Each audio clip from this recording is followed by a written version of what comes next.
Melee isn't boring. Or at least it doesn't have to be boring. I do agree that making builds for melee weapons can be somewhat dull because the endgame build is, well, just that. A build. It's viral / status and crit.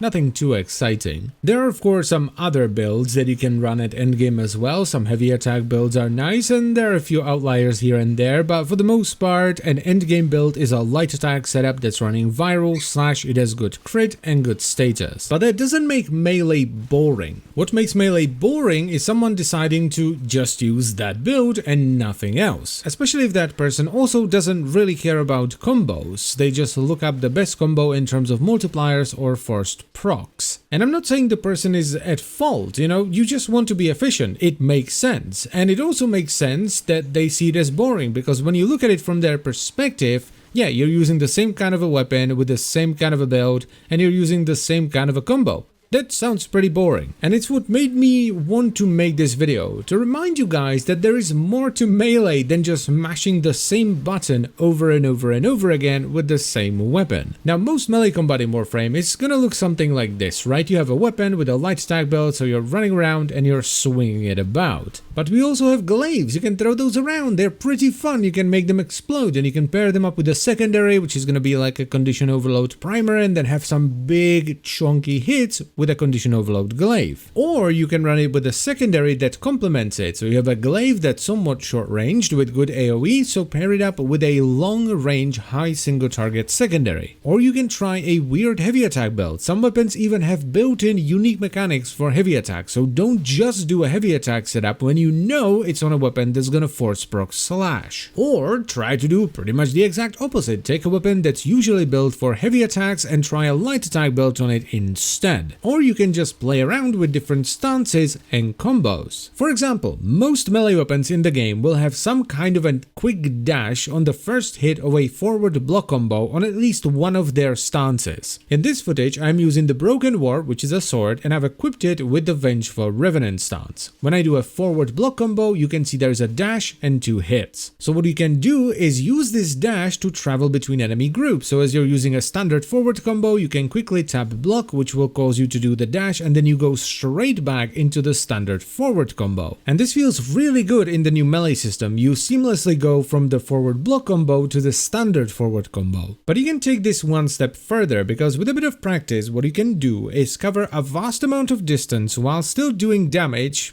all the way through.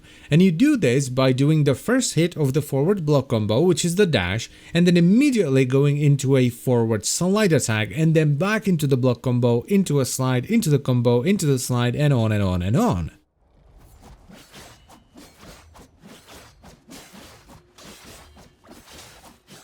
This is just a really fun thing to do because it's kind of like an alternative to bullet jumping, but you're also doing damage at the same time. And you can do this with a vast majority of melee weapons. Another example of a fun thing you can do actually comes from what I think is the least popular heavy blade stance, which is Riven Crane. I feel generally people tend to prefer either Tempo Royale or Cleaving Whirlwind, but Riven Crane has something those two stances don't. It has 2 dashes. It has one on the forward block combo and one on the forward combo. And even better than that, both of them are the very first hit. So here is what the standard forward combo looks like. It's actually very nice. I actually like it quite a bit. And here is what the block combo looks like. It ends with a big old slam. But what you can do with, once again, a little bit of practice is learn how to chain these 2 dashes together. So you do the first hit of the forward combo, follow it up with the first hit of the forward block combo and back to the forward combo, and so on and so on and so on.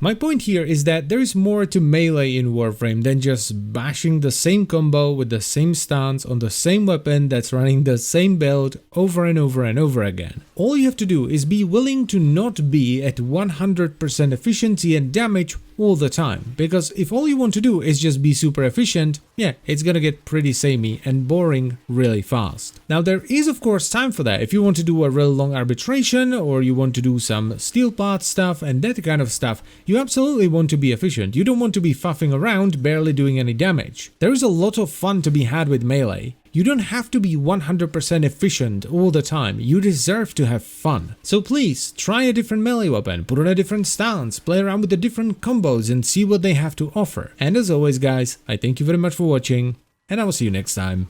Bye bye.